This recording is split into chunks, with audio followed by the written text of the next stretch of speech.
thuolo mara makende monda oro mos makende ne familia mar Phoebe Asiyo.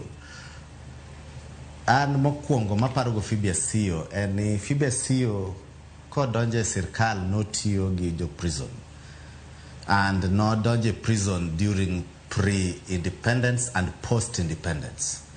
And nyaka walan gimoro kanyo ni diere ma nen pre-independence jowagunda ne temo mako joratenge motere prison. To joma ne tie prison kanyo ne gin both wagunda gi joratenge. To Phoebe Asiyo notemo matek ma opogo jela mar mine. En man the pioneer manokelo the women wing mar prison.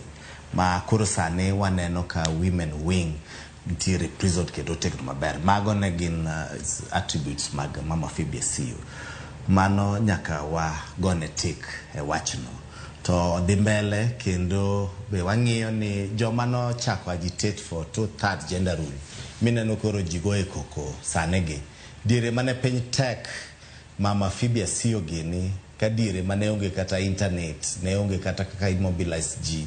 Gine mane gichako fighting for two-thirds gender rule. King'iyo mine madongo, sani koro sewito mine madongo kaka wan joluo.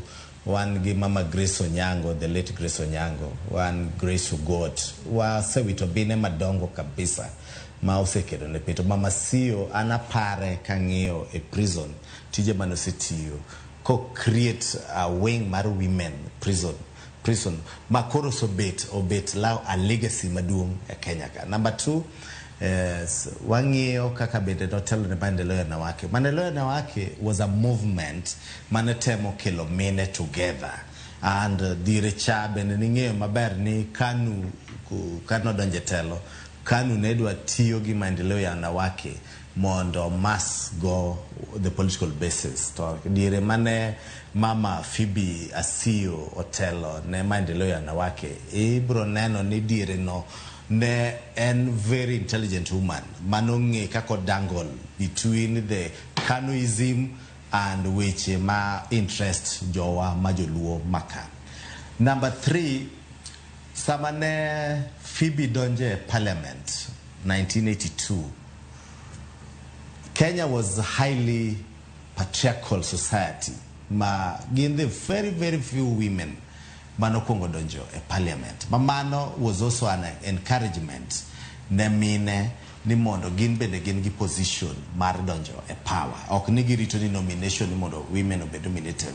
But Phoebe Asiyo gini Grace Onyango giri no say set the bar high. Negi broke the walls. Mano ohinga mano kit madongo mane hinda mine mondo odonje lejiko. Koro gimbe waparogi kumtiji matern. And it is also a moment mar women in the political spaces mondo gikoro gidoge drawing board ginonane kakoro diere cha Phoebe Asiyo nene kende Grace Onyango gere nene kende sani to one avalanche of women. We have women nominated, women reps. There are so many. Impact gi bedo felt nadi ne their fellow women.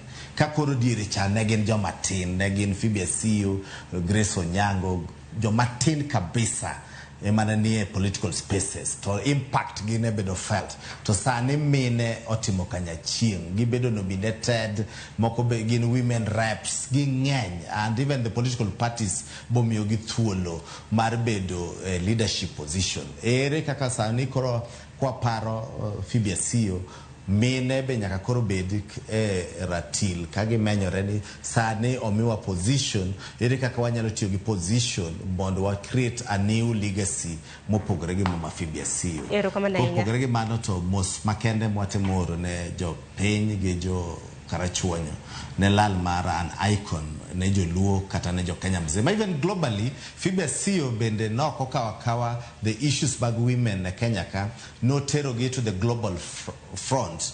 Ma kinde mang'eny king'iyo otiyo kolo issues in the UN frameworks madongo kokelo issues mane affect the women. So it's a moment ma reflection mag mine ma wanwe Kenya ka ni indeed sane wan gi opportunities. We have the 2010 constitution, wan gi so many framework to that gender rule. To diere mane mama Phoebe Asiyo gere donje telo gi mama Grace Onyango gere ne onge those advantages mane gin go. So we are calling upon the women ni mondo gi rally the call mar Phoebe Asiyo, gi maintain the momentum mano bedo created before.